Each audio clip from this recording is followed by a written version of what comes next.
Hello family. Vihaan एका ठिकाणी बसून खूप कंटाळा होता. आता हे का ते तुम्हाला कळालंच असेल, कारण की मी आधीच्या ब्लॉगमध्ये सांगितलं होतं की आम्ही आहे ना मिलीच्या ॲन्युअल फंक्शनसाठी निघालो होतो. जेव्हा आलो ना तेव्हा गेटवर खूप सुंदर अशी रांगोळी काढली होती. आतमध्ये आलो होतो, खूप छान असं सेटिंग अरेंजमेंट केलं होतं. थोड्या वेळाने चीफ गेस्ट आले, त्यांचा छान असा सत्कार केला. त्यानंतर त्यांनी दिव्या लावून कार्यक्रमाची सुरुवात केली.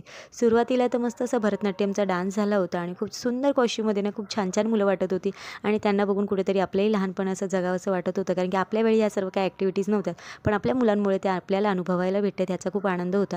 आणि विहान खरंच खूप कंटाळलं होतं, पण आम्ही आहे ना घरून स्नॅक्स वगैरे घेऊन आलो होतो, पण ते खाऊन पण तो बोर झाला होता.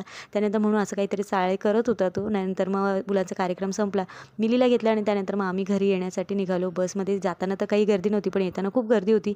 आणि नंतर मग आम्ही निघालो होतो. तेवढ्यात मिलीने सांगितलं की तिच्या फ्रेंडचा बड्डे आहे. मग आम्ही बसमधून उतरल्यावर आधी शॉपवर आलो, गिफ्ट घेतलं आणि तिला छान असं घरी येऊन रेडी केलं. त्यानंतर मित्राच्या घरी सोडलं आणि नंतर घरी येऊन मी चपात्या बनवल्या आणि नंतर मग आम्ही सर्वांनी जेवून घेतलं.